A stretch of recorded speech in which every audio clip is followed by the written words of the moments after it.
So if we oops, that. So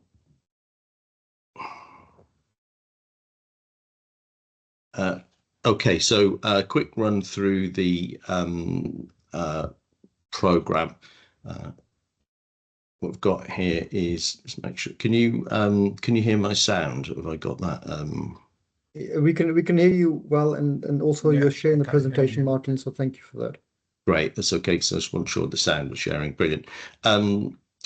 Okay, so welcome everyone. What we're going to go through is an overview of the BEAS Energy Advice Service energy support program for small businesses in the West Midlands. So we'll start with a quick kind of presentation of one of the many companies we've supported, and then I'll kind of go through that and the program in more detail.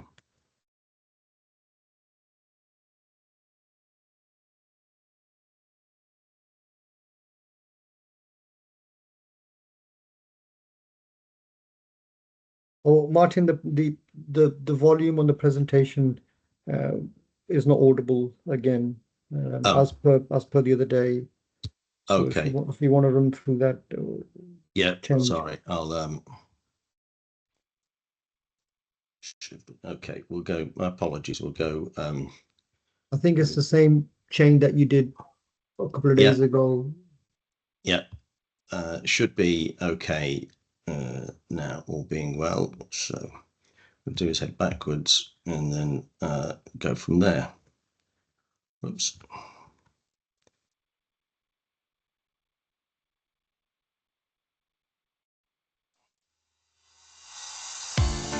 Yep, that's good. Thanks, Martin. Cool. Thank you.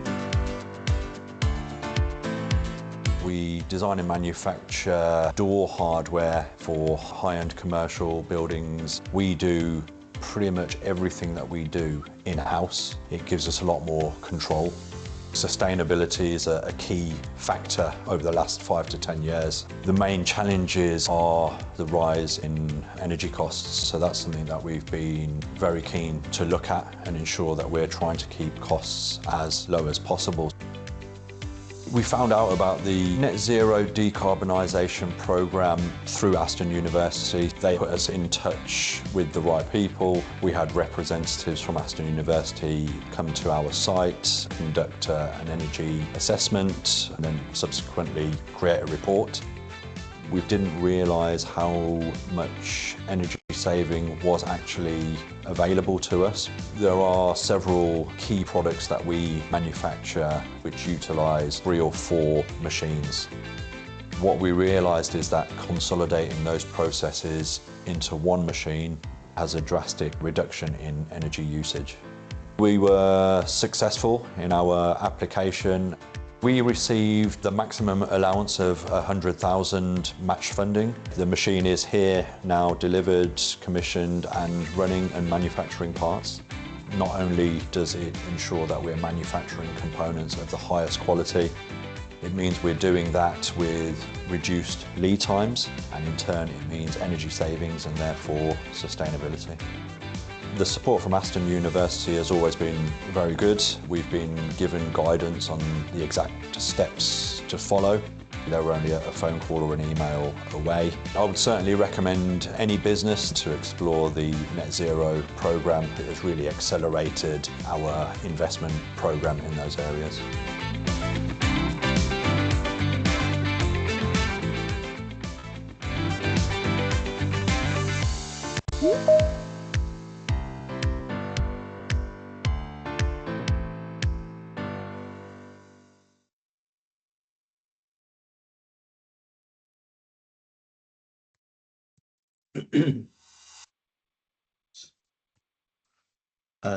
Okay, so as we can see from the case study, we've kind of supported a number of different organisations. In this particular case, it was a business where one of the main kind of focuses was on machinery kind of replacement as a recommendation. So that's basically made them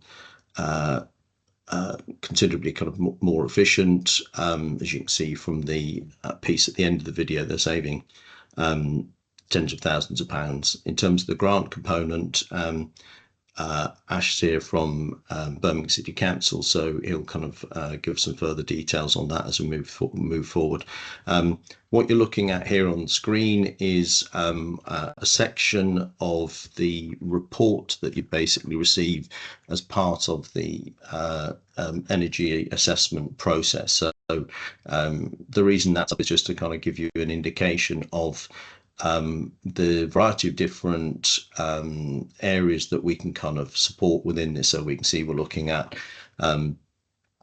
lighting sensors, EV charging points, sort of extractor fans, forklifts. We've got sort of insulation within there. There's a variety of different measures that we can kind of we can help with. Each assessment itself is basically kind of tailored to the individual business and their circumstances, and there could be a couple of recommendations, or there could be a substantial number. And as you can see, each one in itself is basically kind of costed and sort of calculated as a projection in terms of how much energy is potentially saved, what the actual kind of saving is financially from a carbon point of view, and then the payback period or the return on investment within this thing.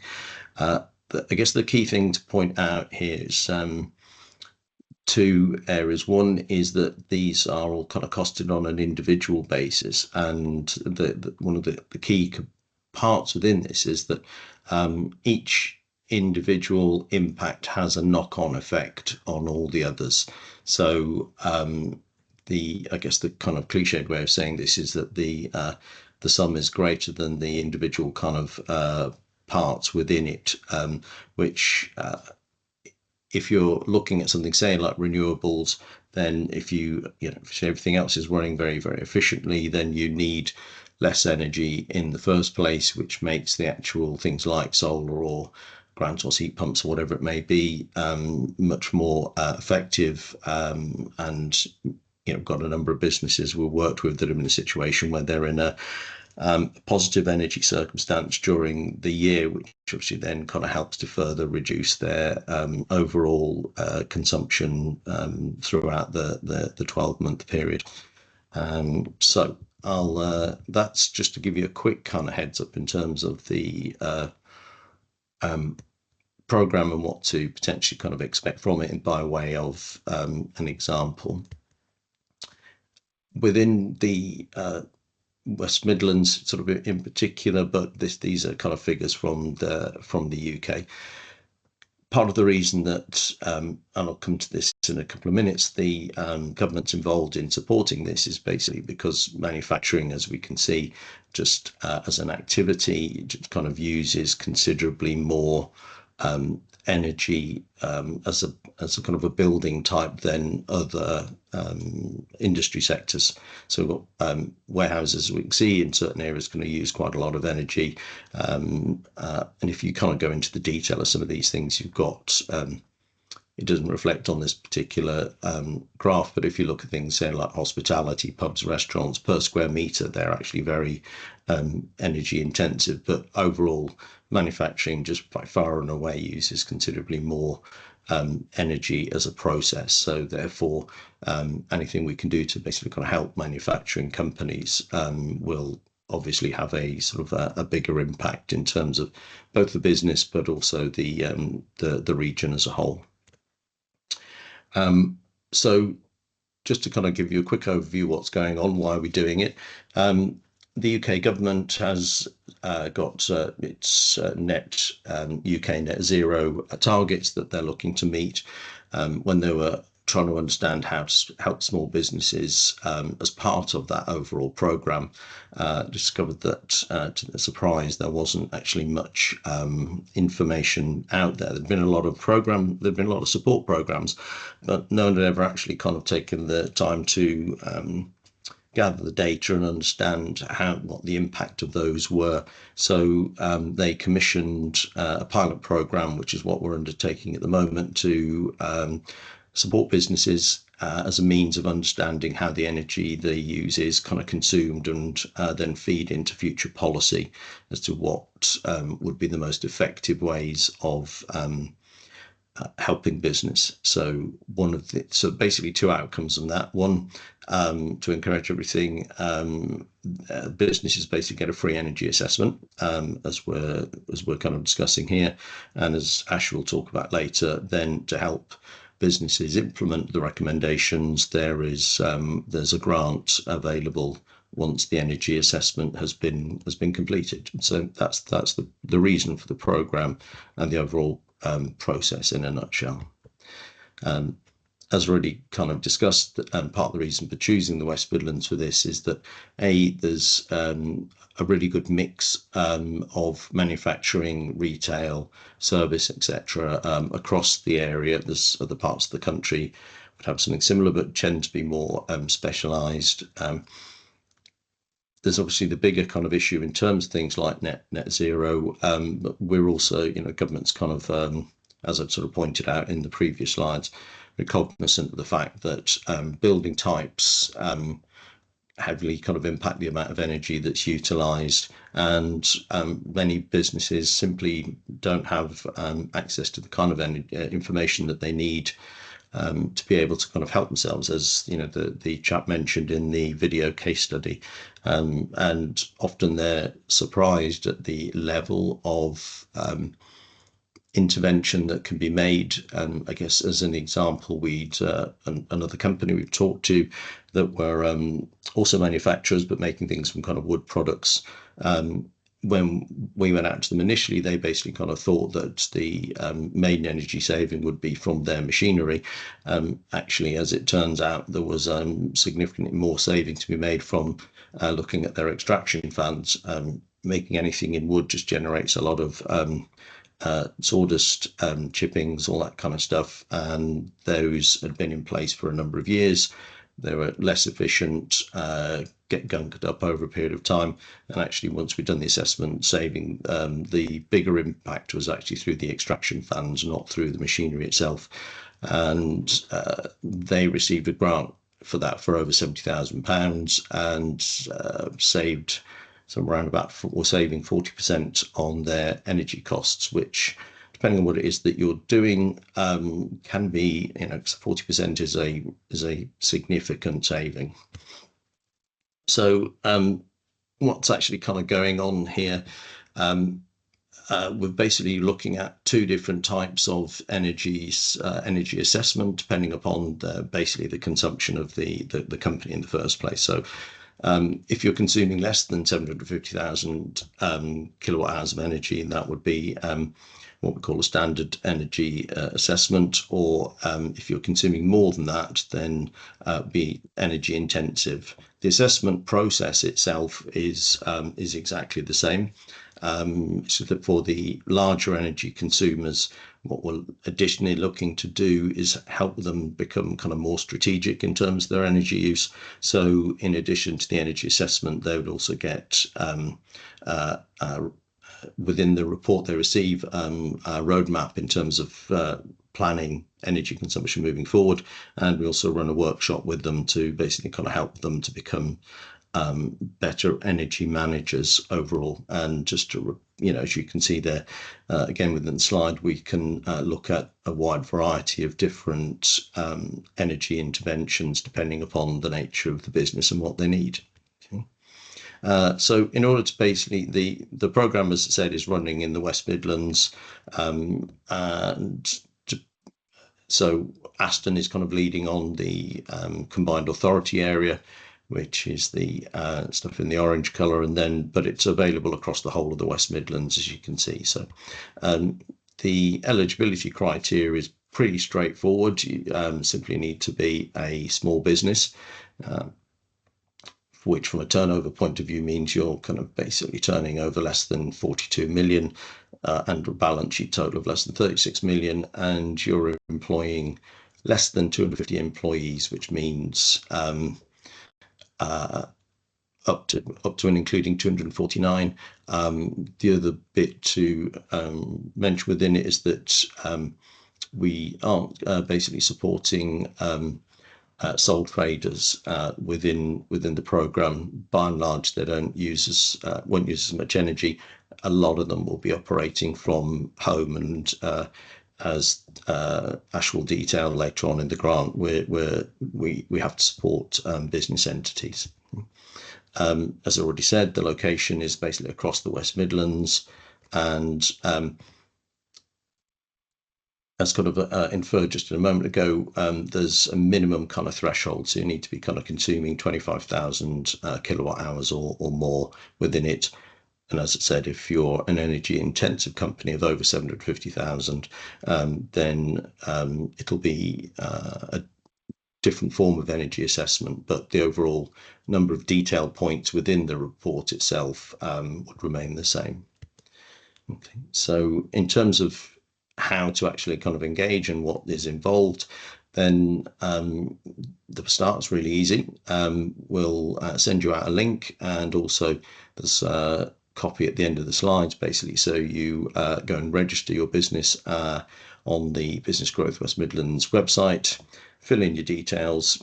Takes around sort of 5-10 minutes, and then once that's sent through, then basically we will get in contact with you to reconfirm some of the details that are in, just to make sure that you are an SME or in the right area, though all those sort of stuff's available.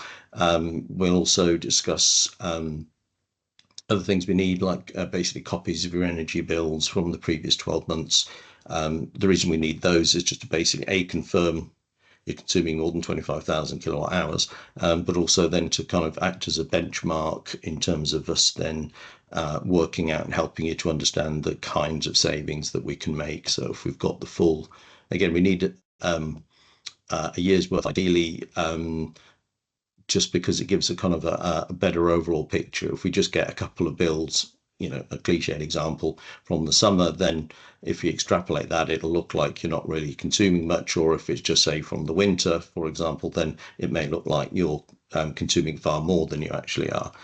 So a year's worth is what we're looking for. So once that information is available, we've received that, then we'll book the we'll put the energy assessment date, come out and visit you, and takes a few hours, depends on the complexity of the actual business.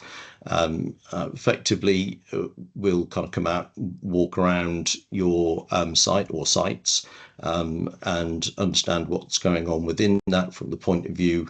I always look at it from three areas. There's the building itself, what's kind of required there.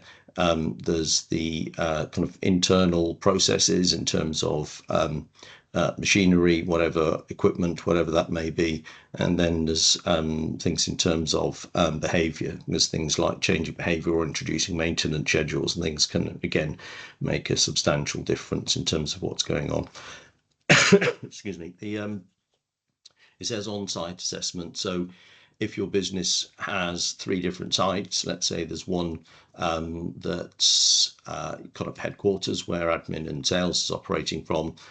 Second one might be where manufacturing is taking place, and then a third one could be where logistics and distribution operates. Then we would go out and do an assessment on each individual site. There may be very different types of buildings, and because of the actual sort of processes and activities within them, there would be inevitably very different types of recommendations within those. All 3 of them would be submitted to the company, which can then obviously kind of consider those as an investment proposal in the round. Okay.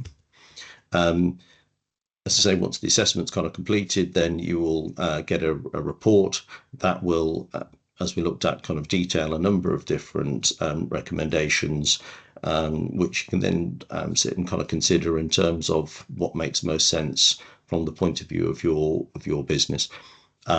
They are recommendations. It's part of a set of information to help the businesses to make their own investment decisions.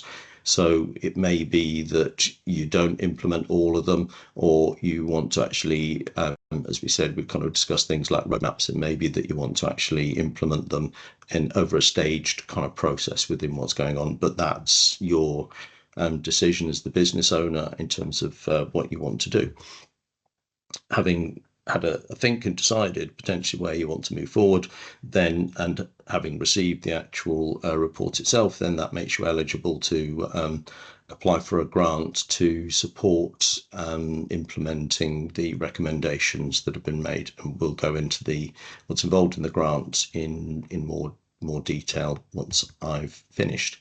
Again, just to reiterate, quick kind of overview, it could be any number of measures that are supported, from things that relate to the building to just basically becoming more efficient, through things that relate directly to kind of decarbonisation, as in supporting introduction of renewables within the overall energy management plan.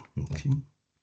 The program's been going since October 2023 and will be coming to an end at the end of March 2026, which is significant from the point of view of getting everything done and getting your kind of grant process approved, which again we'll sort of talk about in a moment. But just to say that we've had a wide variety of different implementations. Most businesses that we deal with are looking at saving significant amounts of money. We've got examples here from sort of 18,000 through to 3.5, but we've got companies that have, you know, sort of saved 70,000-80,000 pounds a year in terms of their energy. Obviously, it depends on how much energy you were kind of consuming in the first place, but by and large, there's the energy savings are significant. As I say, we've basically been going for a little while, and we've supported over 1,800 businesses and counting within the overall region. So it's a tried and trusted process.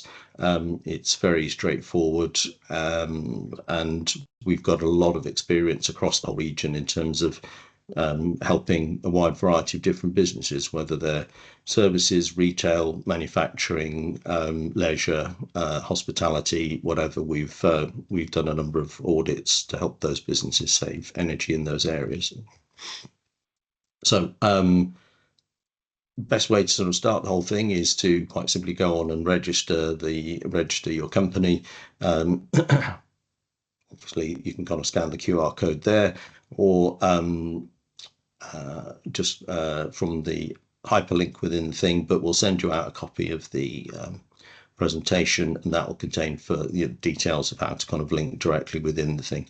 But that'll take you straight to the registration page. So say it's about somewhere between kind of 5 and 10 minutes, very short amount of time. Okay. These are some questions that we've been asked kind of previously. I won't go through these because we can potentially kind of cover them once the presentations have been covered. But Ash will discuss in terms of things like the grants. If the business is sort of changing, we're assuming that there's, you know, businesses are growing, so their circumstances will be different. The process itself, it really depends. It can be sort of say up to something like 6 months, but if everything's all in place and you've got all the required components there, it can be kind of considerably quicker than that. So that's just a sort of an outside estimate, but as Ash will discuss, we've got timelines in terms of this as to the last point when we can actually administer the grants. So got to get going as quickly as possible would be my advice on the whole thing. Right, I'll stop sharing, and I'll hand over to you, Ash. Yeah, thank you for that, Martin. Doin, hi, good morning to you, and good morning, everybody. Martin, Ashmita, good morning to you guys. Doin, I'm Ashfaq from Birmingham City Council. We are the managing authority for the BEAS grant program. So once you've received an energy assessment from our colleagues in Aston University or Pro Enviro, then you would apply for grant assistance to implement the recommendations of the energy assessment. And my presentation will give you a brief overview of how that will work. I think a lot of the presentation was covered by Martin, and a lot of the information has already been provided. So I'll whiz through my presentation, and if you have any questions at the end, it'll be wonderful to field those.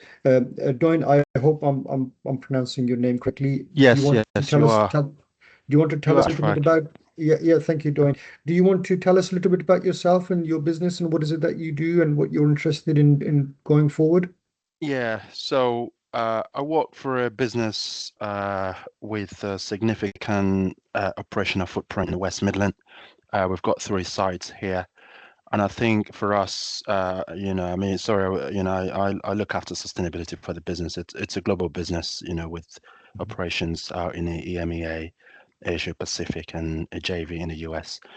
Now, obviously, when I say all of that, you're probably thinking, do you actually meet the eligibility criteria? I think for me, that's That was probably one my thing that I need to discuss with our finance director to see how we're structured.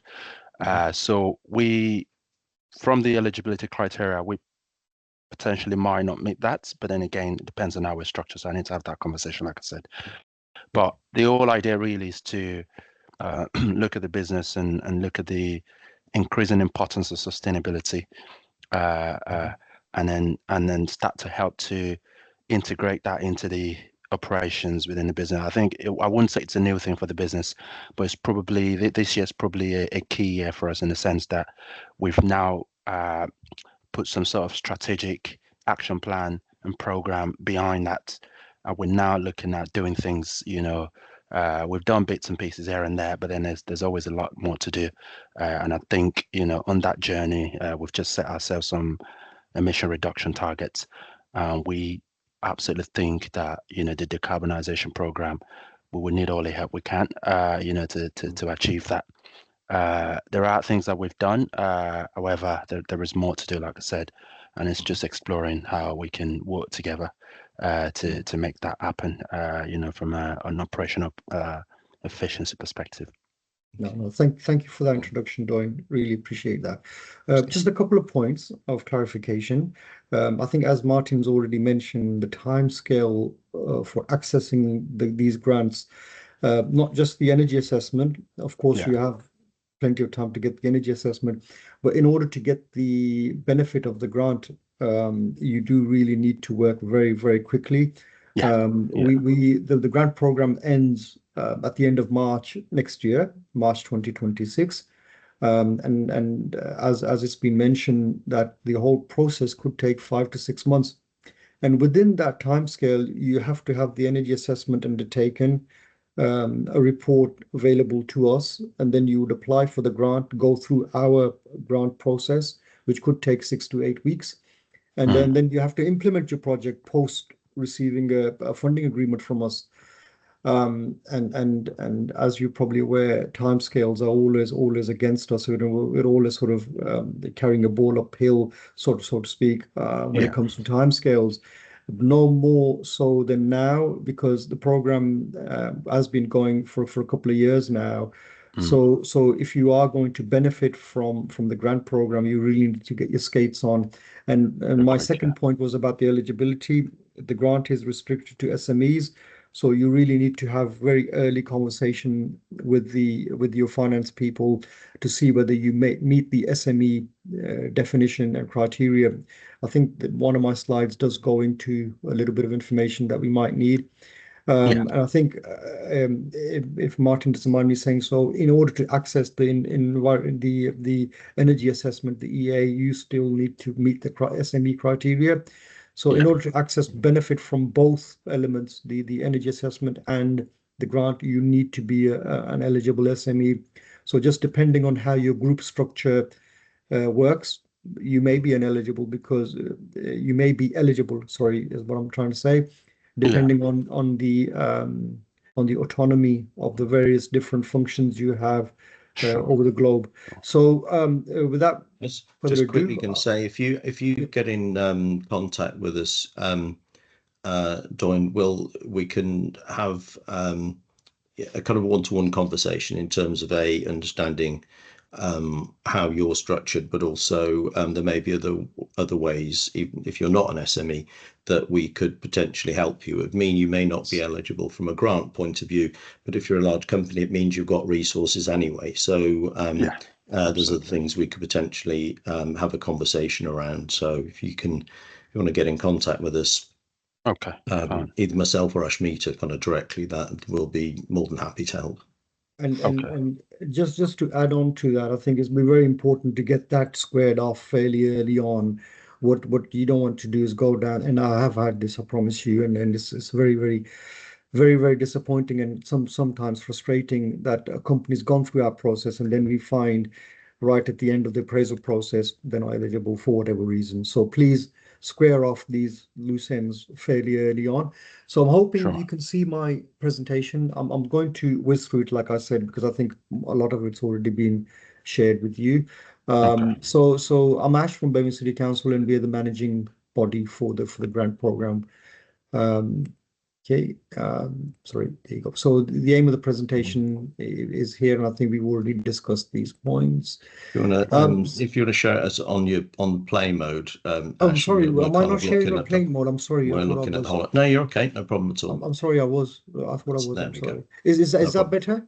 That's great. Thank you. Oh, wonderful. Okay, thank you for pointing that out, Martin. Thank you. No problem. Yes. So sorry, this slide just whizzed through that one. So the Business Energy Advice Service has two elements. Obviously, the energy assessment, which we discussed, and then there's a grant element to this, and it's funded by the government, DESNZ, Department for Energy Security and Net Zero. It's a time restricted grant program, so it isn't something that will go on for a long time. Capital grants of up to £100,000 are available to you, 50% match required. Basically, that means that if, for example, the energy assessment recommends solar panels, for example, and they are costing you £100,000, we will provide £50,000 towards your solar panels. And solar panels are one element of the energy sort of reduction or CO2 reduction measure, where the government has decided to cap the maximum we can provide, which is £50,000 towards that. Okay, and as mentioned, the gateway to accessing the grant is an energy audit, and I'm pleased to say it's a free energy audit, and I don't think it'll be free for very long because it's a very time-consuming, laborious process where an officer or officers go out on site, spend half a day, full day, sometimes depending on the nature of your work and site, and then they prepare a very detailed and thorough report, bits of which Martin shared with us earlier. So please, if you are not going to access the grant, take benefit of the free energy audit, which won't be available for very long. I think we've already mentioned the timescale. Okay, so you should be, as an eligible business to access both elements, you should use at least 25,000 kilowatt hours of energy, electricity or gas, or combined together in the last 12 months, which I think is a no-brainer. No business really uses less than that. In our house, our bills are around there, and it's just a 3-bedroom house. So rest assured, I think you will meet that criteria. So you must be a commercial entity. So you must be a profit-seeking enterprise. So you can't be a charitable trust without a profit-seeking element. So it's only the grant is only available for businesses that are there seeking monetary value from it. Okay, so things like sole traders are not eligible. Okay, so commercial address, so it can't be a residential property. It must be a registered commercial address, and you must be paying your bill. This comes a bit of an issue when you are part of a shared industrial estate or a shared office building where you occupy a small part of it, and your rent rates, etc., cover your energy costs, you would not be eligible under those circumstances. The applicant must be responsible for the energy bills. So that's something you will need to clarify at some point as well. And again, you must be a registered business, and I think this doesn't apply to you. As you mentioned, you're a long-standing business, but we can't fund businesses that have been active for less than 12 months.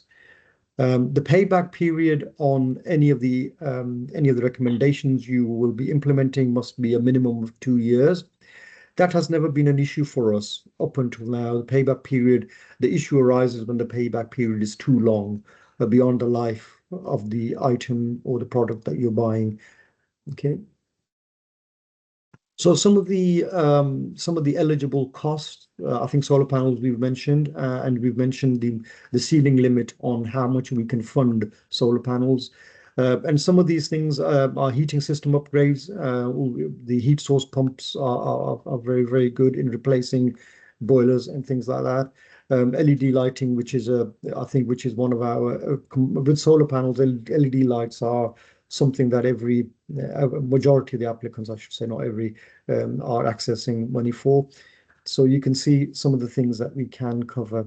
It probably is worth pointing out that we can only grant assist elements that have been recommended in the energy audit. We do get circumstances where businesses apply for the BEAS and there are elements in there that are not eligible. For example, if a solar panels are required on a roof, but the roof is not structurally safe enough to accommodate the solar panels, then obviously you will need some structural changes. We can't fund the structural change element because that is not part of the project or decarbonisation or net zero project. We would only fund the solar panels. You would obviously need to get those repairs to the roof done or structural repairs before any of the solar panel measures come in. So local authorities, I think Martin shared a very, very useful map. So we go as far north as Walsall, Wolverhampton. We go far as west as Dudley, and down south as far as Coventry. And so we do cover a large area of the West Midlands. Okay, so the application process in itself, obviously we've discussed the energy audit. You need that in order to access the grant. Pre-appraisal, so you would submit an application form. So once you have an energy assessment undertaken and you are in possession of the report, you would then be allowed to apply for the grant assistance. I think we need to start exploring ways of doing both things in tandem. I've raised this issue previously. So it's something that we need to start exploring because both things can be done in tandem. Once you received the recommendations informally, verbally, then you can plug those in and start your procurement process. No reason to wait for everything before you start triggering other things. So I think something we need to explore and something for you to think about as well. We obviously undertake a financial due diligence and appraisals of your business and your business operations. So both your business has to meet all the criteria of the requirements. SME is being one of them.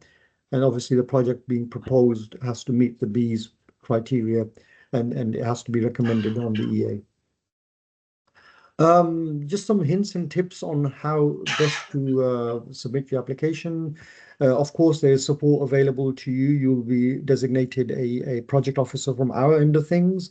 And likewise from one of our partners, Aston University or ProEnviro, will provide you with somebody who can answer all your questions. So please don't think you're alone in this process. You always have access to somebody to support you and I hate using this phrase, hold your hand through the process, but I think you understand what I mean.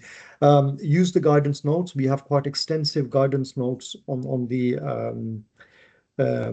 application. So each question has guidance on what sort of information we're looking for and how best to provide that information. And at the back of the application form, there's an extensive checklist which allows you to ensure that all the sundry information, all the additional information we require in order to process your application is sent to us. And also just some technical stuff. Please don't send any special characters on, or don't use any special characters or punctuation in file names, etc. Because it's an interactive application form, so we do use that to populate some of our reports and to inform other elements of that. And if you do use special characters, it makes the whole process a bit messy for us. And of course, a lot of information is required in order to process your application. So please zip the file before you send it. It makes it a lot easier for us. We have a limit on how much a size of email that we can receive on our server before it gets thrown back to you. So zip the files. And hopefully you'll hear back from us within 3 days of submitting your application. An email will be sent to you informing you of the next steps in the process. And obviously, if you haven't heard from us, please email us at this email address. Okay, I think this is my last slide. So please have a look at these, make a note of these websites. I think the best one is right at the top. So it's this one here. I'm not sure whether you can see my cursor, but it's the birmingham.gov.uk/BEAS, BEAS. This website has all the links to all the others, links to our partners, links to the application process and guidance notes, etc. So if anything, make a note of this. And it also has contact numbers and emails of all the relevant people that you need to contact. I think I'm going to stop here. If you have any questions, please fire away, and hopefully between us we can answer any of your concerns, questions, etc. I'm going to stop sharing now. So.